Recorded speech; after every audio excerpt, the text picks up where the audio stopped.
Ladies and gentlemen, welcome to an in-depth explanation of some of my new devices that I have released recently, and that would be several things such as page visualizer, flipper, rotate, and a massive set of devices known as easy lights. So I'm going to start with the very basic, and I'm going to show you page visualizer. Now this requires its own separate chain to work, so if this is your Lights Essentials chain right here, then you will need to create another chain for page visualizer, which is super easy. You can just drag it in and it'll automatically create a new chain. Now what you need to do is you need to hit your MIDI map and just map this to the chain selector. It'll automatically do the 7 pages. Bada bing, bada boom. You gotta set your velocity color. I want it to be white, so I just set it to 3. And then I set the side selector. If I'm on a pro and I'm using these side buttons here, then I set this little thing pointing up to left. If I'm using the bottom, I set it to bottom. But I'm on a Mark II, my only option is right, so I set it to right. So, and you can leave it at 1 for that. So, yeah, there you go, you have your chain selector here. How do you get it to actually show? Well, that's easy. Arm it to record, hit any button, and it should start to work. All you need to do is set your output. I forgot to do that. But now you're done, and you can let go. You can have this recording, whatever, and it will show what page you have selected. And if you map this right there and set it to 7, then it will automatically, it'll keep in sync with your other things, obviously. Now there is one drawback to this device, one major drawback, and that is that this device does not work with, say, Nev's wormhole or Mattiezzi's twist. That is one major change, or major drawback.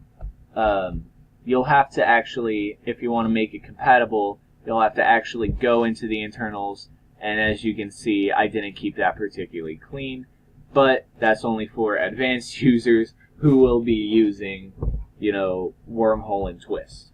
But the next device we have is Fade Assistant. Fade Assistant is fairly straightforward. All you need to do is drag it into where you want it to be, set your rate. If you pop out this little sidebar here, then you'll see it has which macro values go to which numbers, so that's pretty useful. I always just set mine to 24 because that's a nice thing, and you can put in literally any velocities, it doesn't matter. So if you want, I don't know, fade from green to blue, all you need to do is punch in those values, which are as so. Just punch those in like that, and boom, and you have a fade from green to blue. And this works with not just single buttons, it also works with multiple buttons lighting up. So like a complex light effect, say you have an effect that goes like whoom, like that, it'll work just fine with that. And I've been using it a lot. It is so helpful, more helpful than probably any other device on this. The best way to describe the next devices is through example. So say for instance you have this effect right here. You built that up pretty much from scratch. You see you have everything right here, just this simple little effect here. But you don't want to build it for all the sides. That would just be a hassle. So what you can do is you can grab flipper or rotate, whichever you prefer, and you'll see you can choose what kind of flip you want. I want this to be vertical because I want it to mirror onto the other side. So I just set this to 127. select bypass because yes, I want it to also show this top, and you'll see it does that. Now if I were to turn off bypass, you'll see it does that. Turn it on, and if I select horizontal, then you'll see it'll do that, and bypass, yeah. You can also use rotate to accomplish something similar, but not quite the same. If we just drag in a rotate device, which is a lot larger than other devices, but you'll see we have a rotate device here, then you'll see if we turn on bypass, we can see the original effect. 90 will rotate it by 90 degrees, 180 will rotate it by 180 degrees, and 270 will rotate it by 270 degrees. This is useful for, as you can see, rotating effects, and basically it just saves you from having to build entire other light effects. Now say for example, you're only using the 180 device. You'll see you're only having this do the 180. Then you can just go in here and delete any devices which aren't being used, and boom, it makes it a lot smaller. Your project file will use a lot less RAM and it'll be less laggy, and you can go even further and delete specific quadrants. So we're only using one quadrant, so we can just delete everything except that. And yeah,